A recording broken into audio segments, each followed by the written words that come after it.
O Livro dos Espíritos. Curso sistematizado da doutrina espírita em áudio. Seja Sociedade Espírita Joana de Ângeles, Ribeirão Preto, São Paulo. ESD da Seja. Este curso é o estudo sistematizado da doutrina espírita da Seja, ministrado pela companheira Maria José Mondim Moreira, de São Paulo, Ribeirão Preto. É um estudo das obras O Livro dos Espíritos e o Evangelho segundo o Espiritismo, através de sua narração. São aulas feitas nas quintas-feiras, na Sociedade Espírita Joana de Ângeles, ministradas por 15 anos. Sendo 32 lições do Livro dos Espíritos e 32 do Evangelho segundo o Espiritismo, intercaladas com o estudo do passe. Dos reinos.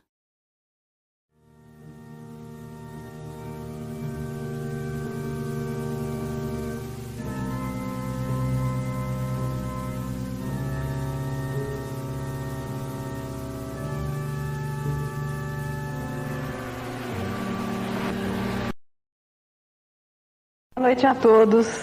Hoje nós estamos fazendo o fechamento dessa segunda parte do Livro dos Espíritos.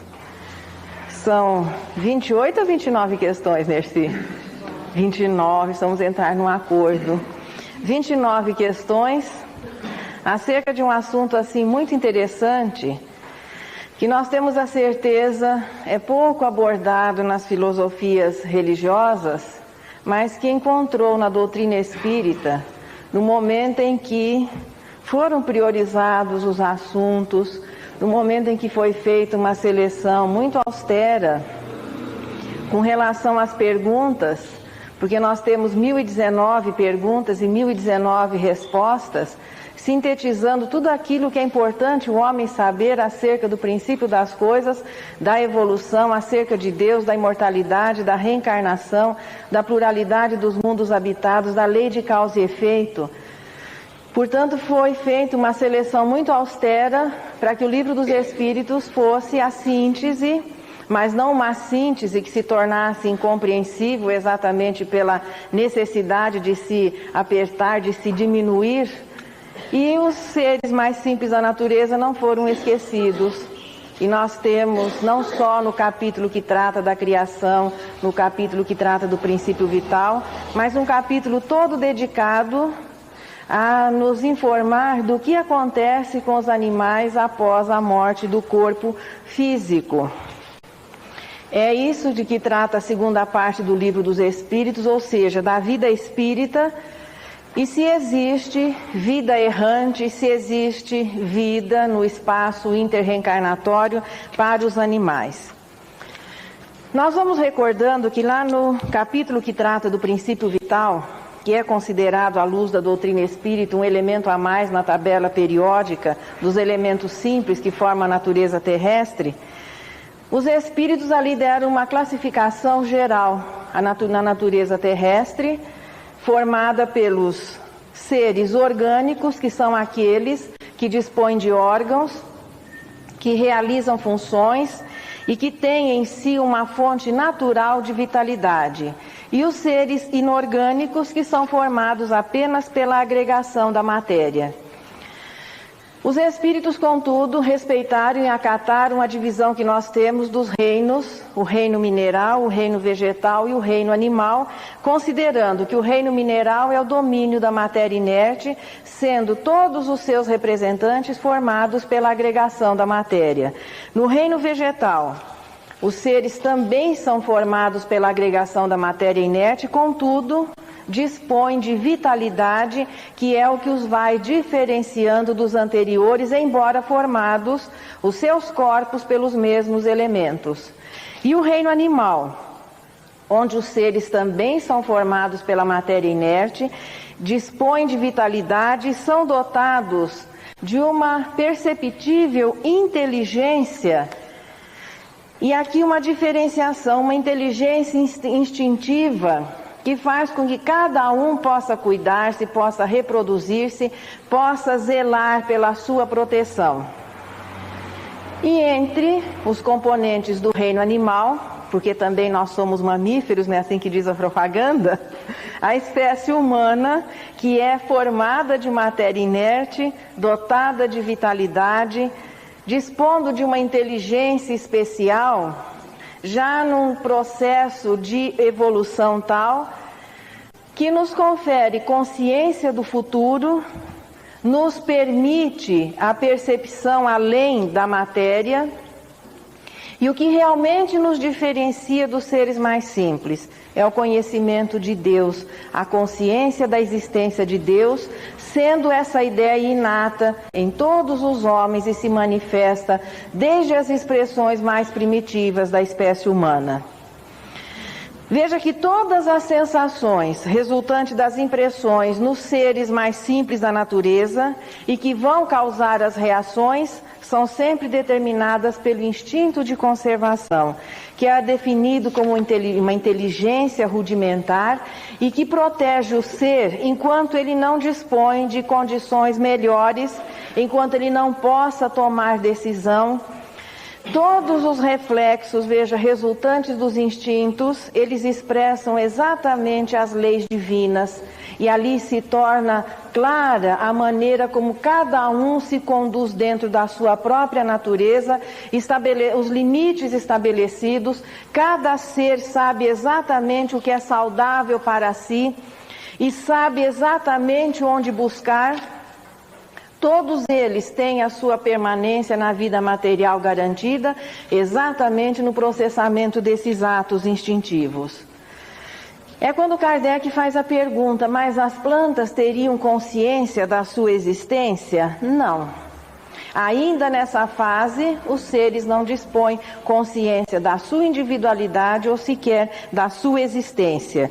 E ainda há uma continuidade. Veja que existe uma transição na natureza e mesmo que muitas coisas aparentemente sejam muito diferentes, mas todas se prendem umas às outras e hoje a ciência não desconhece dessas ligações que existem entre os seres, entre as espécies, o respeito que deve existir entre esse entrelaçamento, que é o que garante exatamente a harmonia da própria natureza e o que garante a própria harmonia e segurança da espécie humana, que por ser realmente diferenciada, se intitulou Rei da Criação. E é importante, veja, a condição de rei estabelece deveres. O rei não é aquele que tem o maior número de privilégios, mas é aquele que, com relação ao seu povo, tem a maior carga de deveres, porque é aquele que vem na situação de ser o responsável, de desenvolver recursos. Portanto, no quadro das espécies, é o homem, o representante da espécie humana, que tem consciência desse encadeamento, que tem consciência em níveis mais avançados da própria evolução do princípio inteligente que se processa nessa escala física. Fiquem muitas situações em observando essa sequência da natureza até se estabelecer um limite. Então esse encadeamento é tão perfeito que muitas vezes fica difícil se estabelecer um limite entre o limite absoluto decisivo entre os reinos, entre as classes, entre as espécies. Mesmo o homem, que faz parte do reino animal, é uma espécie que se desenvolveu muito rapidamente dentro dela própria. Hoje, nesses poucos milhares de anos, ocorreram mudanças não tão grandes a ponto de não termos condições de fazer um levantamento do nosso passado. Mas há que considerar que em pouco tempo nós nos tornamos bem mais ajeitados, com um cérebro maior, recursos maiores e melhores para a expansão do espírito. O homem é o ser que pensa e que principalmente, aí volta-se àquela diferenciação, tem consciência da existência de Deus. Quando nós vimos a escala espírita, uma das maneiras assim, mais seguras de se estabelecer o coeficiente moral dos espíritos é fazer uma avaliação da maneira como eles sentem, da maneira como nós compreendemos Deus. O espírito, nas suas primeiras expressões, ele tem consciência da existência de Deus, mas não o compreende. O que é que caracteriza os bons espíritos? São aqueles que compreendem Deus e o infinito. E os espíritos puros são aqueles cujo pensamento se harmoniza com as leis divinas, a ponto de Jesus, um dos representantes dessa ordem, dizer que ele, o Pai, era um. Aí nós entendemos apressadamente que ele estava dizendo que era Deus. Não, é aquela harmonia, aquela homogeneidade de ideias. Os espíritos puros são aqueles que, por terem o seu pensamento ajustado às leis divinas, são os ministros diretos de Deus, auxiliando na própria administração e organização do universo. Observa-se, contudo, e principalmente as pessoas que gostam de animais, que curtem os animaizinhos, e quando a gente diz gostar de animal, cuidar deles, gostar de plantas, não é apenas ter um vasinho na nossa casa ou 2 ou 3 bichinhos de estimação que a gente acaba até comprometendo, de tanto que cuida, ele vai assimilando os nossos gostos, os nossos hábitos, e aí precisa usar tudo aquilo que nós usamos. Tem problema de dente, pneumonia, não sei mais das quantas, tem que ir ao veterinário, toma os nossos remédios, ele é solidário. E essa é uma forma.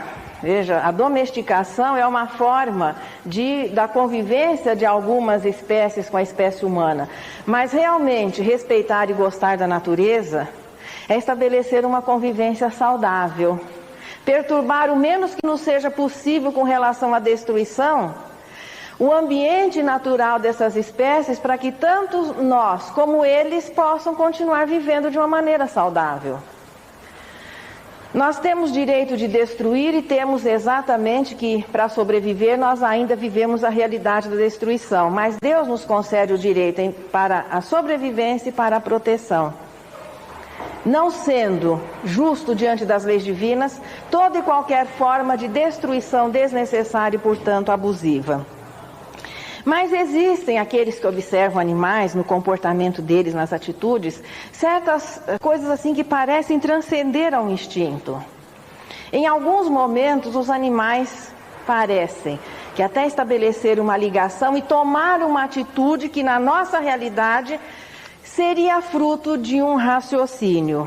É ali que vai se tornando clara a existência de um ser espiritual, de um princípio inteligente que os anima e que vai desenvolvendo os seus recursos, vai se tornando mais inteligente, assimilando as experiências.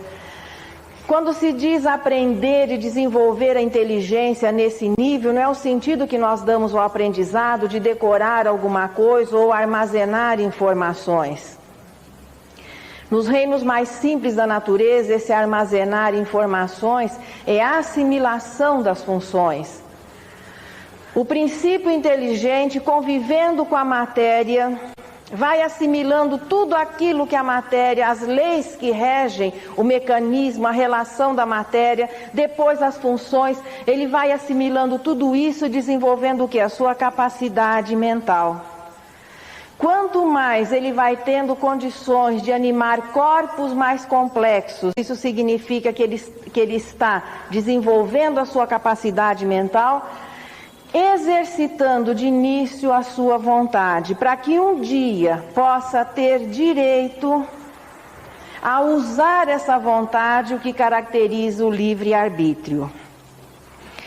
O progresso vai se tornando mais claro e definido se nós fizermos uma avaliação na própria definição dos reinos. Os reinos, as ordens, as classes, as espécies são degraus evolutivos e alguém poderia questionar, mas a não ser as espécies que desaparecem ou que já desapareceram, não ocorrem grandes mudanças nessa sequência. Existem animais que fazem a toca, constroem os seus ninhos, fazem os seus diques, da mesma maneira que os seus ancestrais milenarmente o faziam. É evidente que existe um progresso se avaliarmos o todo, mas temos que considerar que cada corpinho de cada ser pertencente a cada espécie é um programa fixo de aprendizado. O princípio inteligente que corresponde no homem à alma ou o espírito vai vivendo todas essas experiências, aprendendo aquele programa que nós vamos encontrar no corpinho de todos os seres. Cada corpinho de cada ser tem alguma coisa que o diferencia dos outros. Tem uma utilidade no contexto geral da natureza. E é ali que o princípio inteligente, já iniciando-se nas espécies superiores, começa o seu aprendizado na convivência íntima com uma célula, para não nos recuarmos um pouquinho mais, embora isso exista, até que depois possa administrar um corpo complexo como é o corpo humano, que é formado de matéria inerte, que dispõe de vitalidade, que os átomos se organizaram em moléculas, em células, em órgãos, em sistemas, e cada um realiza funções específicas. E tranquilamente, cada um de nós, o espírito que nós somos, neste momento estamos administrando, controlando o robô que é o nosso corpo e que nos serve, as funções todas se processando. Existe uma parte do nosso cérebro, um piloto automático que controla tudo isso, mas não que o espírito desconheça cada uma dessas funções. É assim que o princípio inteligente assimilou o que nós conhecemos como atração no reino mineral, começa a desenvolver a sensibilidade no reino vegetal, passa a coordenar as sensações quando nos corpos do reino animal, até que chega um momento que, pelo acumular dessas experiências, pelo assimilar dessas experiências, pela ginástica mental realizada em todos esses seres, procurando o quê? Manter-se vivo, reproduzir-se, cuidar da descendência, pelo desenvolvimento da sua capacidade mental, chega em um determinado ponto que ele passa a emitir ele passa a emitir as ondas eletromagnéticas do seu pensamento de maneira contínua. Isso caracteriza o quê? O raciocínio. E é nesse instante que ele muda de nome, passa a ser gente. O princípio inteligente que o anima torna-se o espírito. André Luiz faz até um cálculo. Das algas ao raciocínio, 1.150.000.000 de anos matriculado na escola da matéria. Que não se restringe, segundo os espíritos, e Galileu informa isso em A Gênese, que não existem apenas os reinos que nós conhecemos aqui, pelo menos no momento, no planeta Terra, que existem outros ainda desconhecidos. E os espíritos informaram aqui, na resposta 591, que em mundos superiores, plantas e animais e os homens são mais perfeitos, que há um processo evolutivo que não se restringe apenas aos recursos do planeta Terra, mas nos mundos de regeneração, nos mundos felizes. Esses seres vão realizando o seu progresso. Em alguns planetas, os seres mais simples da natureza convivem harmoniosamente com a espécie humana, sendo serviçais, melhor aparelhados e muito mais respeitados. Porque os espíritos superiores não encaram apenas os animais como fonte de abastecimento, que a essa altura as fontes de abastecimento deverão ser muito outras, pois à medida que o espírito vai progredindo, o seu perispírito vai se tornando mais leve, mais sutil, os corpos que ele vai animar também, e a destruição vai deixando de ser alguma coisa assim encarada com naturalidade. Vai havendo assim um constrangimento para nos mantermos vivos, termos que destruir. Chega um momento que a nossa sobrevivência vai depender desse recurso. Gradativamente, o que não significa que o animal, no seu estágio de maior evolução em um planeta de ordem superior, seja superior ao primeiro representante da espécie humana. Depois de esgotarem-se os recursos dos reinos mais simples da natureza, atingido o ápice da evolução antes da racionalidade, o princípio inteligente vai iniciar o seu aprendizado na escolinha humana, tornando-se espírito, iniciando-se no jardim da infância da racionalidade. Nos reinos mais simples da natureza, ele desenvolveu o mecanismo do pensar. Aprendeu a controlar os botõezinhos. A partir da racionalidade, ele vai aprender a usar bem, que é o que nós estamos fazendo agora. Não é apenas pensar, mas pensar em acordo com as leis morais. Assim, gradativamente, a alma, e aqui nós estamos utilizando, veja, utilizando esse termo para que fique bem claro que os animais também dispõem, os seres mais simples também dispõem desse ser espiritual, dessa essência espiritual, que à medida que o princípio inteligente vai se unindo à matéria, vai evoluindo, já que nessa fase também ela precede e sucede ao corpo. Não dispõe ainda de livre-arbítrio, não dispõe do uso da sua vontade, e a sua liberdade é restrita aos atos, às necessidades da vida material, não existindo, portanto, também a responsabilidade moral desses atos.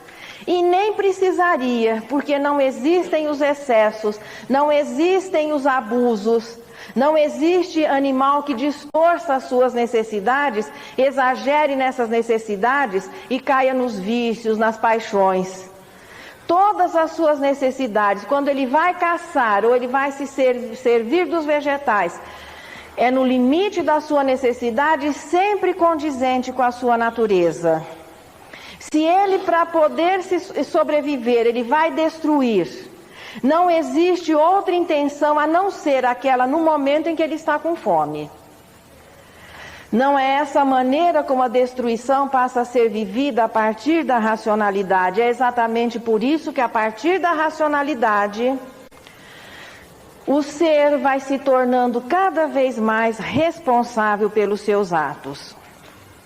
Não existe para os animais, portanto, o aprendizado moral.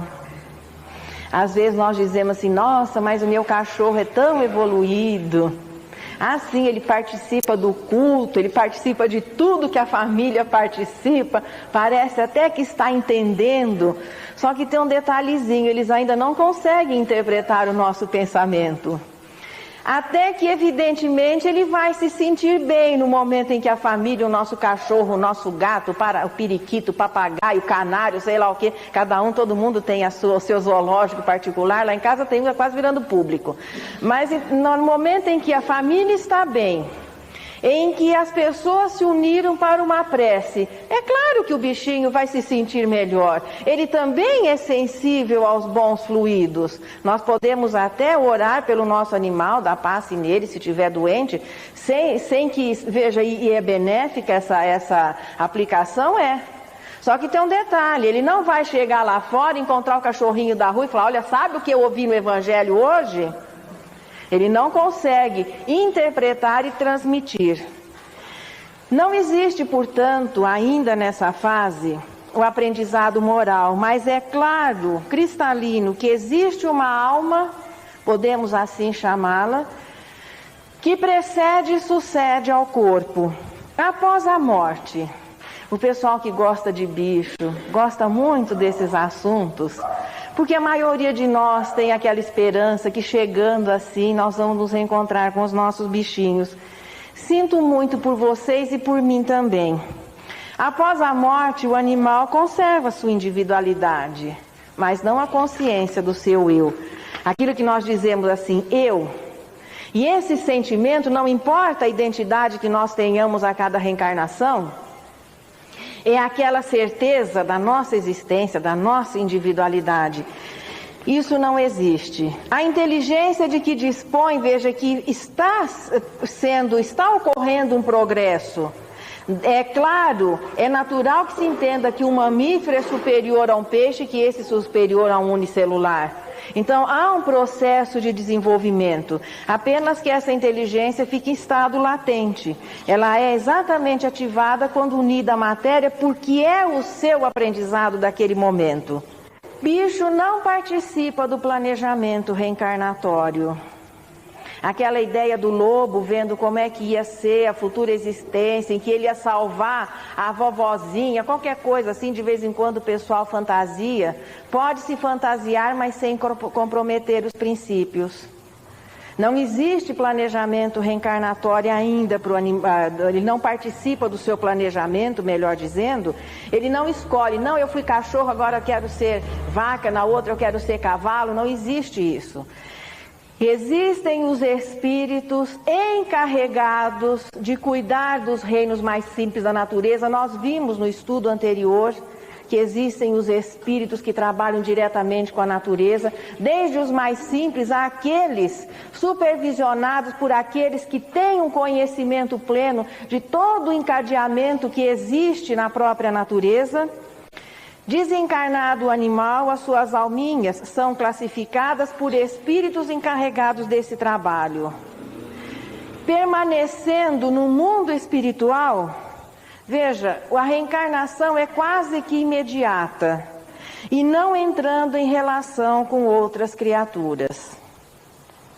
A utilização, portanto, das almas dos seres mais simples é quase que imediata.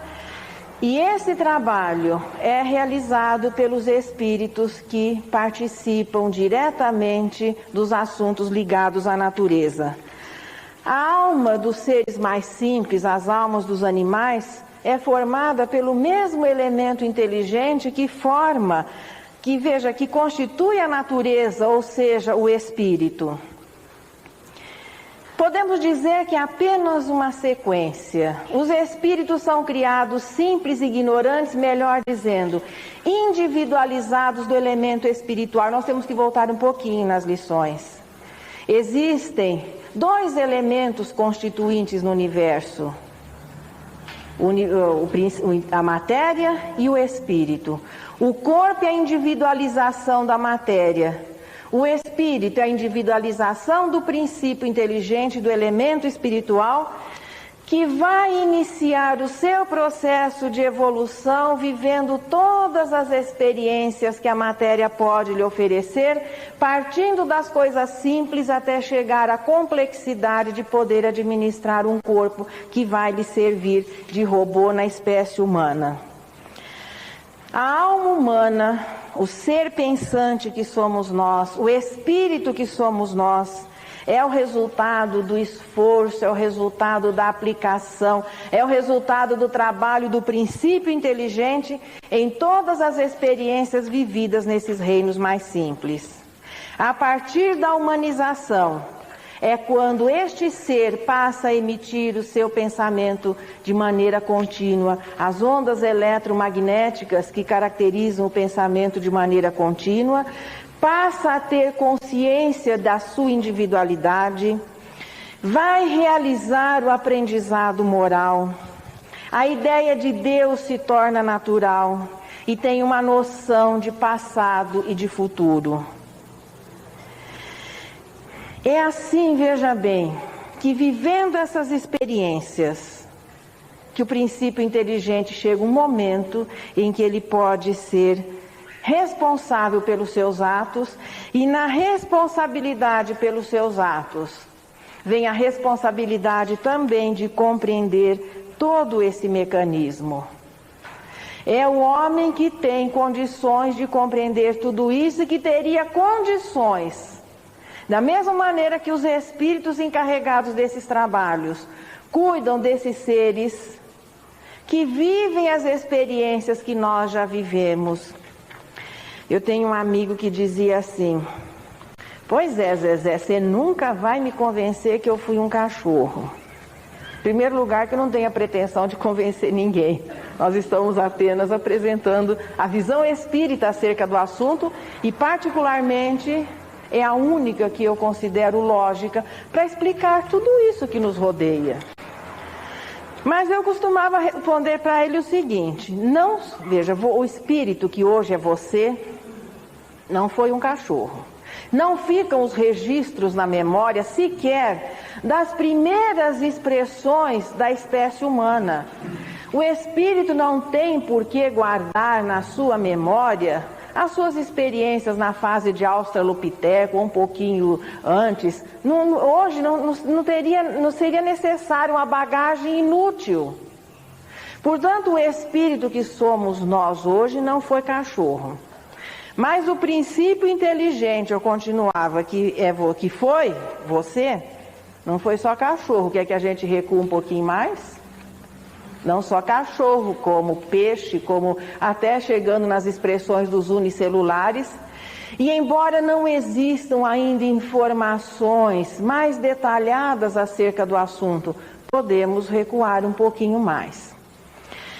Alguém poderia dizer assim: puxa vida, mas os espíritos não poderiam esclarecer um pouquinho melhor? Existem algumas obras que tratam do assunto. A evolução anímica, de Gabriel Delany, A Caminho da Luz, de Emmanuel. Então são boas sugestões. Evolução em Dois Mundos, de André Luiz. Ali nós temos assim algumas informações no próprio Emmanuel, é um livro que se chama Emmanuel e é escrito por Emmanuel. Ele fala um pouco a respeito do assunto.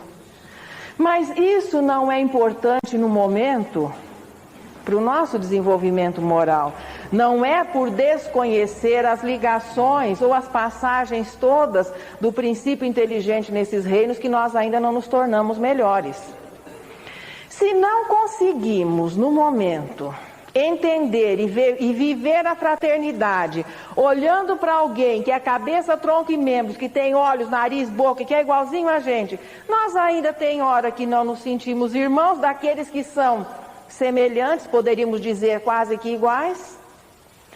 Essa família, ou seja, essa ligação, compreender-se a fraternidade com relação ao espírito, é um passo que nós vamos ter que dar, mas que não é importante nesse momento. Por isso que os espíritos, embora existam as informações necessárias, não detalham muito o assunto e também respeitando a nossa capacidade de compreender.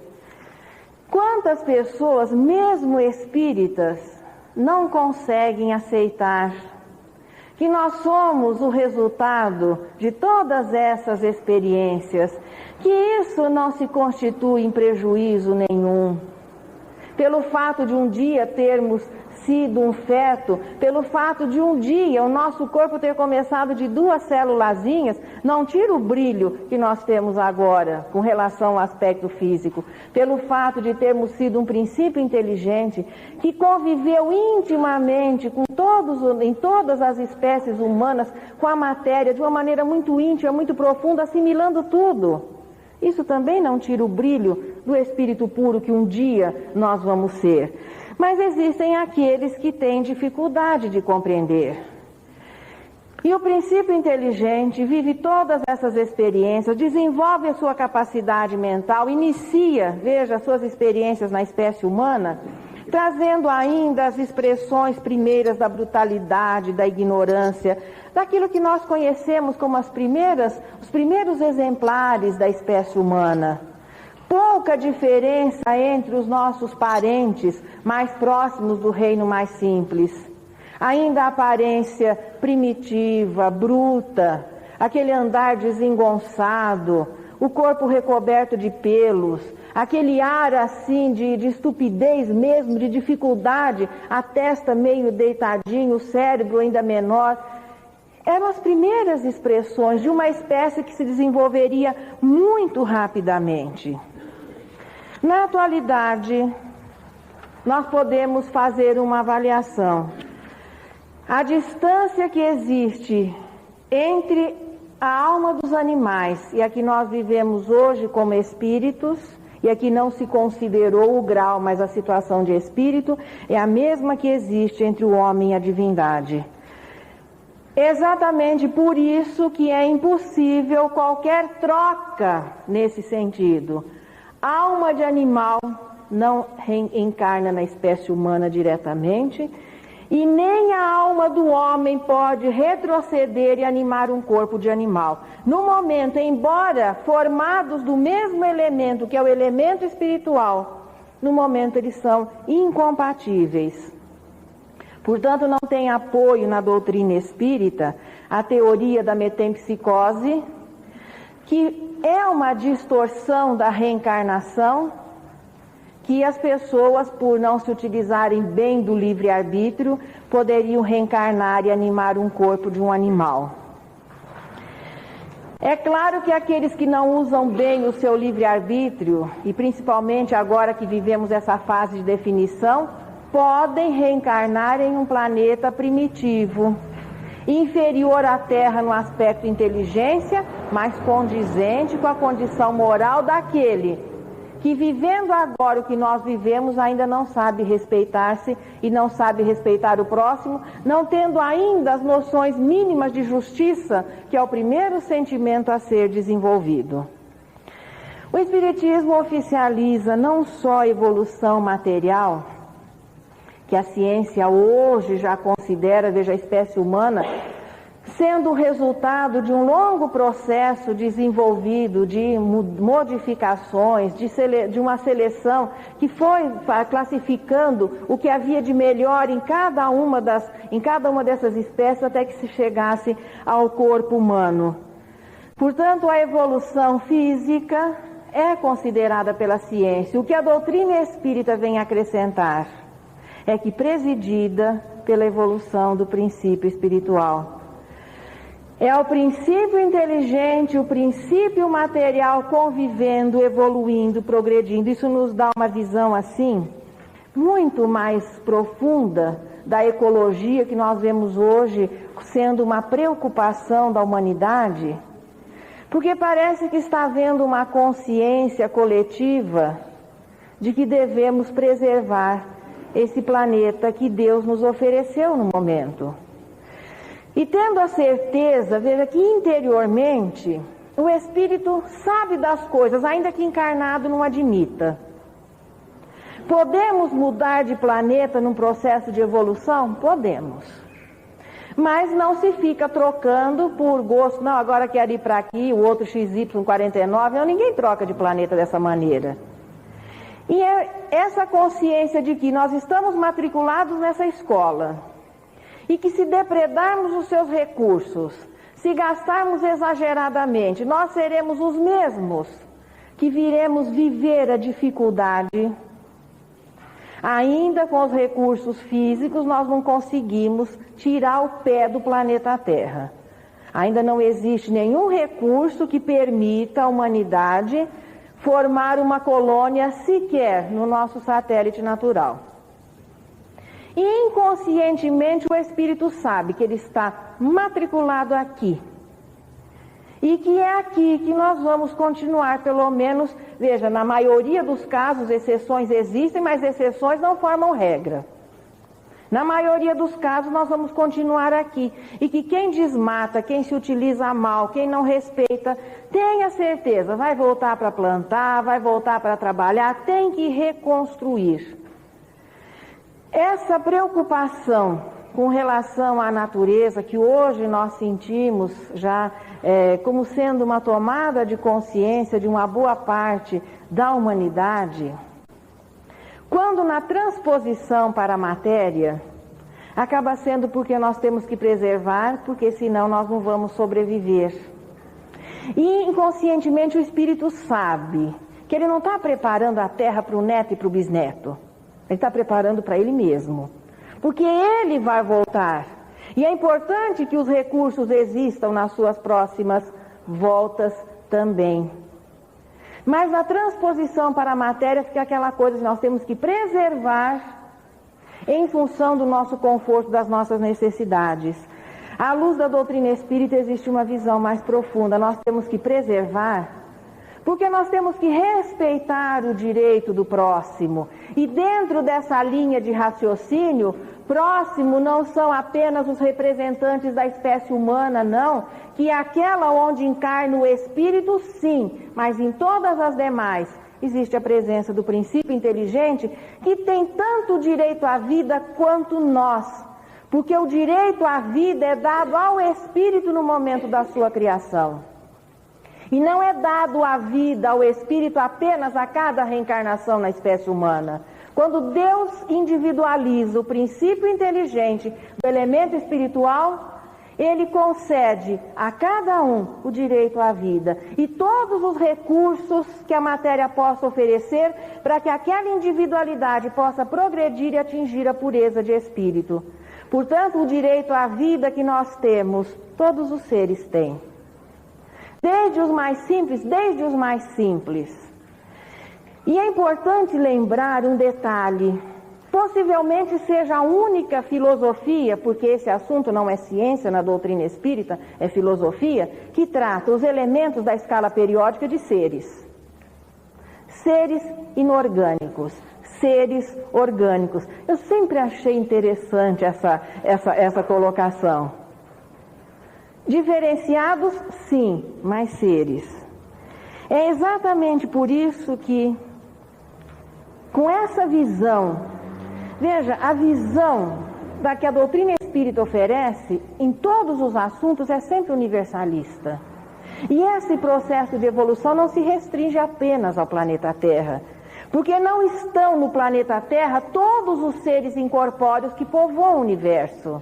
Essa é uma lei para todos os espíritos que são criados e que vão realizar o seu processo de evolução como realizaram aqui na Terra, como ainda estão realizando em todos os planetas que ofereçam essas condições, nessa sucessão infinita de corpos celestes que nós estamos começando a descobrir agora. É por isso que o respeito deve existir, sim, e que o princípio da justiça deve ser aplicado ao nosso próximo, e o nosso próximo em espírito é o outro espírito, ainda que numa fase anterior, quando ele ainda é conhecido como princípio inteligente.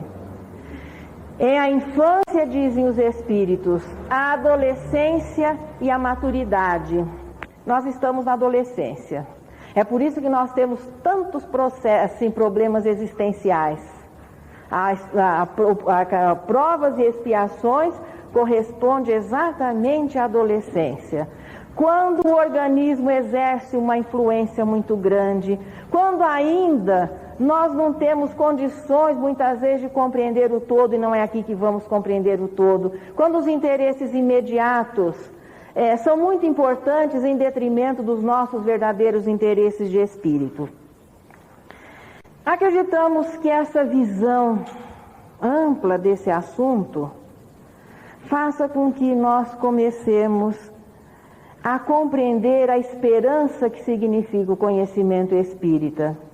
Quando se diz assim, esperança, por essa certeza de imortalidade, logo nós pensamos naqueles que desencarnam, as pessoas que partem, e que nós nos sentimos consolados exatamente porque temos certeza que a alma é imortal. Mas a esperança no futuro de todos esses seres que hoje convivem conosco e na utilidade do esforço e o sofrimento porque eles passam, que faz parte, veja, do seu processo natural de evolução, mas que nós não temos o direito de sobrecarregar desnecessariamente.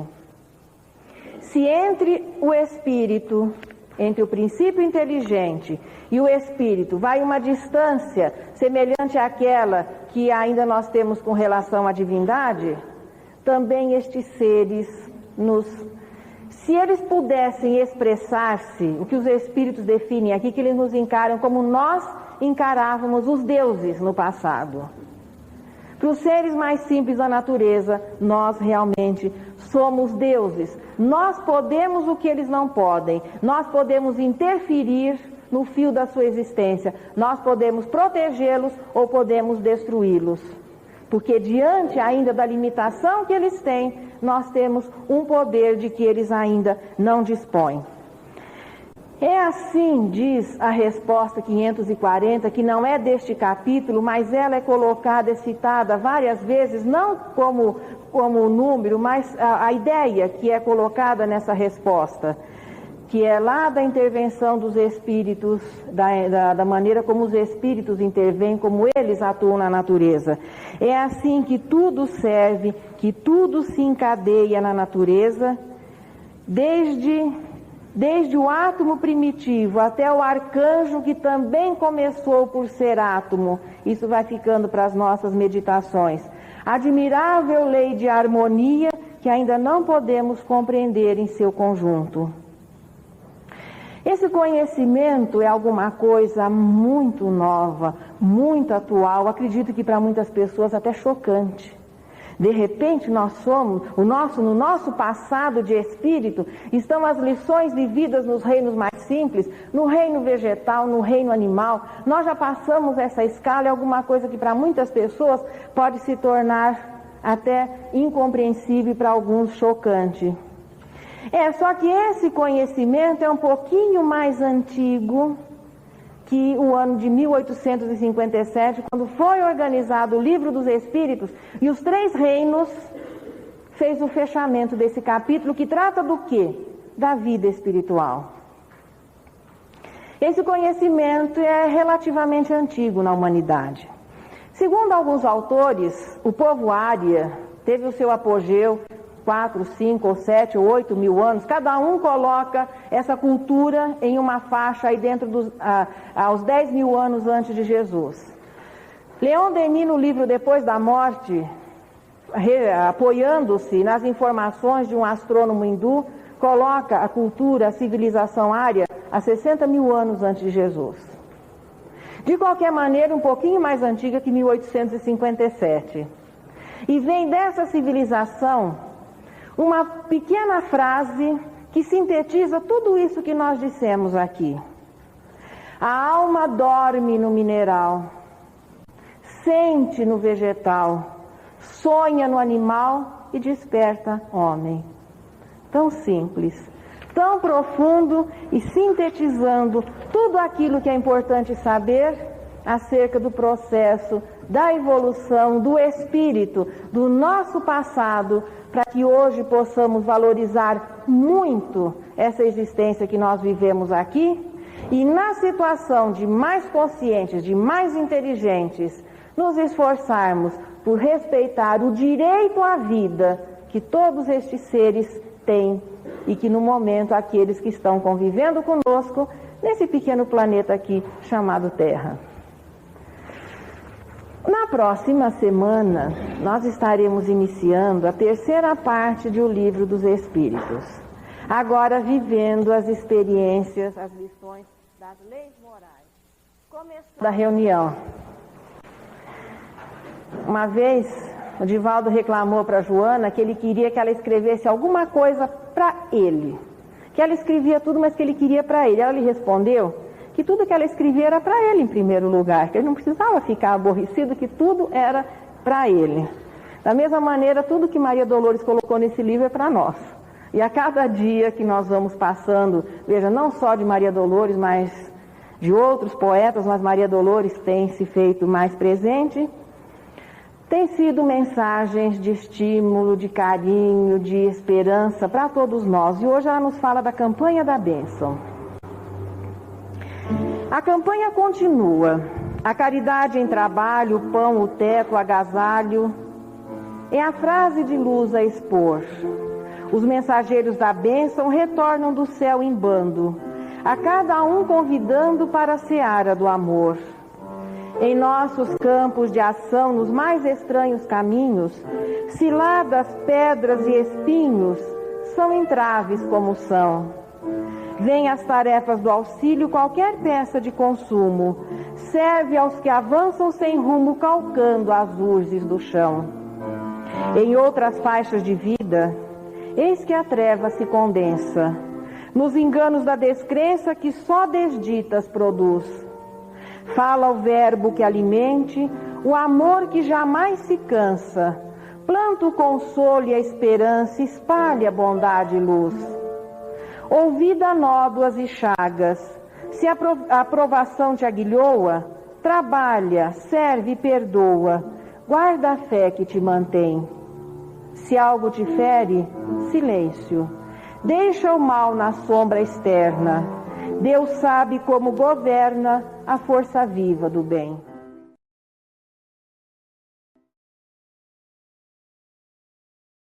Conteúdo de qualidade, divulgando a doutrina espírita.